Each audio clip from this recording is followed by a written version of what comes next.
Cam Newton and the Panthers continue to struggle. They are now 3-6-1. Newton was 25 of 40, 306 passing yards, 2 touchdowns, 3 picks, and he was sacked 9 times, a career high. And he joins 3 other quarterbacks in Week 10 with a single-digit QBR. Newton's was 8.4. Newton on the game. What can't happen is turnovers. We have to protect the football better. I have to protect the football better. I can't throw the football up for grabs. And I have to understand the difference between giving my guys a chance and opportunity and risking the football. And in the pocket, man, I got to do better. You know, things that I pride myself on, you know, protecting the ball, you know, that's just not happening right now. We just got to go back. Well, I got to go back and have a great week of practice and get ready for Atlanta.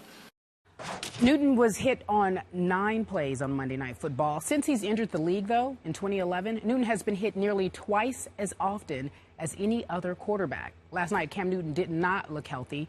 He seemed to be playing hurt. So, Stephen A., let me ask you this. How much of the struggles, particularly last night, would you put on Cam Newton?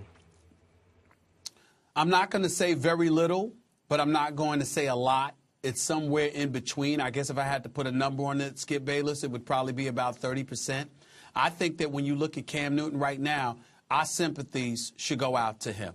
The organization sold him out as far as I'm concerned. How do you sit there? This guy's entering, what is it, Skip, his 4th year or so? How do you sit there and look at this guy and take away his 4 primary options? You're talking about Steve Smith, gone. Brandon LaFell, gone. Ted Ginn Jr., gone. Hickson, gone. You know, you left Olsen there with a rookie out of Florida State and Kelvin Benjamin. And that's all you've given Cam Newton to work with. The offensive line, as far as I'm concerned, was nothing short of offensive. They didn't show up last night. They shouldn't receive checks for their jobs last night. I remember one running play. I forgot who was running it, whether it was Stewart or somebody else. They literally ran, Skip, and the offensive line, the guy had 3 offensive linemen in front of him, and they didn't touch one Eagle defender. The Eagles just came out of nowhere and swarmed them, and the offensive line just ran by, didn't block anybody, didn't touch anybody. This is what Cam Newton has been subjected to. He's not being protected. He has been hit over 500 times. I think number 2 on the list, I think, is Matt Ryan or somebody a little over 200. That's just absolutely disgraceful. They are killing this kid slowly. That's what they're doing. The kid is getting beat up big time, and that's why he's not healthy. And then we don't even get me started on the defense. Ron Rivera, why did they give this man a contract extension? He had 1 good year, and because he had that good year, they gave him a multi-year extension. This man's signature is supposed to be defense. This defense right now is ranked 25th. 25th in yards allowed, 29 in points forfeited. Their rushing attack, they're 23rd in the league in both rushing and passing defense. You're trying to tell me the absence of Greg Hardy is all it takes for your defense to look this putrid? These are the Carolina Panthers right now. They don't look enthused. They don't look energized. They don't look eager to play the game of football. They look like they are collecting a check, and they have left Cam Newton to hang and dry. Now, that's not to say he isn't at fault. Holds on to the ball too long. Doesn't seem to be making his reads properly. Not only that, his body language is reminiscent of Jay Cutler, for crying out loud, looking demoralized and depressed half the time. Doesn't seem to galvanize anybody, to inspire anybody. Seems to be a bit petulant, if I may say so. All those things are true. It's just that with the beatdown that he's experiencing on a personal level, I don't know how much I can blame him for coming across that way. If I was getting beat up on a weekly basis, forced to look forward to it, how would I feel? I'm with you on this one. I'm having a hard time answering this definitively because that was a bad football team we watched last night in an ugly football game.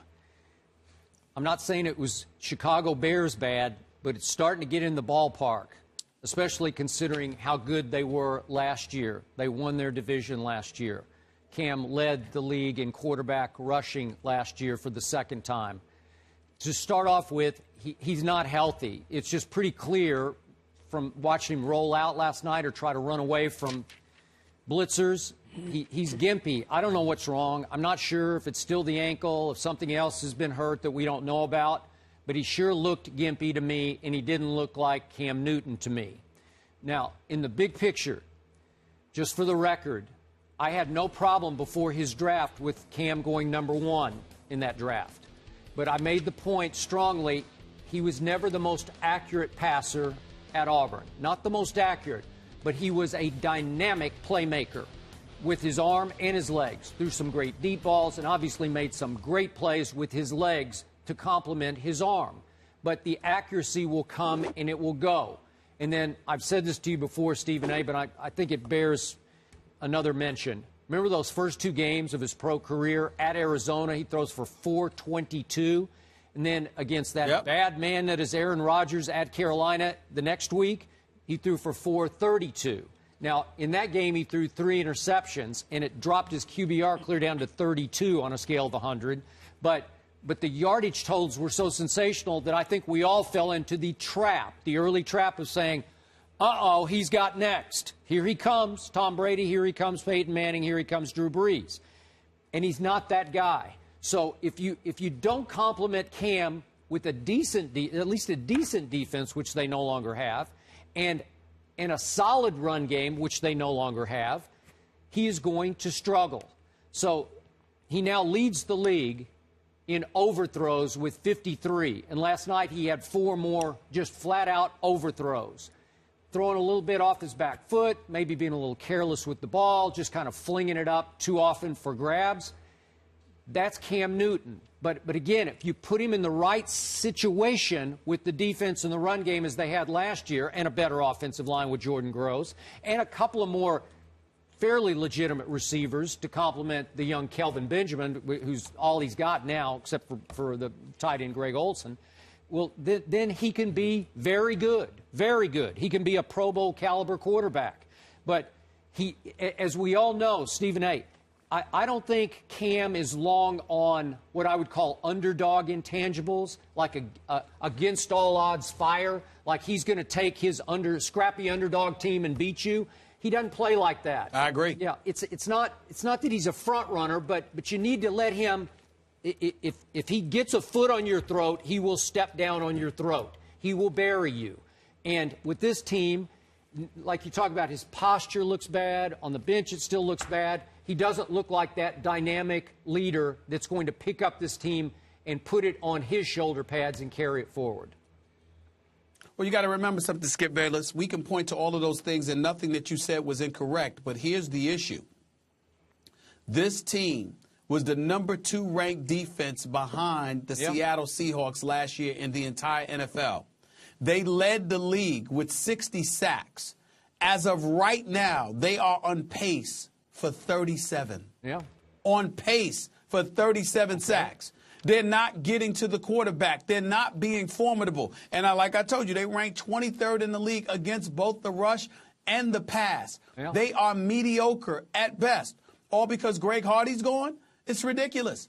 Their defense remained intact. They came into the season, Skip. They knew there were questions on it. When we talk about this GM, what is it, Dave Gettleman, I believe it is? When you talk about the GM, okay, you knew that the offensive line for the Carolina Panthers was questionable coming into the season. How do you let go of all of those weapons? How do you do that? How do you leave this guy who's your franchise player left to hang out there and dry like that? Yeah. You know the quarterback. You know, Trent Dilfer said something very astute last night. We talk about how important the quarterback position is. We talk about how valuable they are. We talk about how it's the engine for any football team, et cetera, et cetera.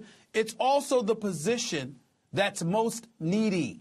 You need other people to show up. You need blockers to block. Sure. You need runners to run. You need receivers to catch. You can't be successful if the pieces around you ain't ready. And it seems to me like the Carolina Panthers said, look, we got Cam Newton.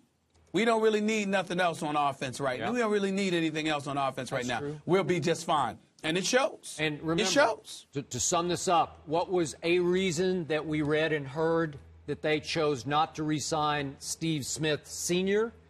It was because he was such a dynamic presence in the locker room that they wanted to give Cam the floor. You know, let him take the team over now in the wake of Steve Smith.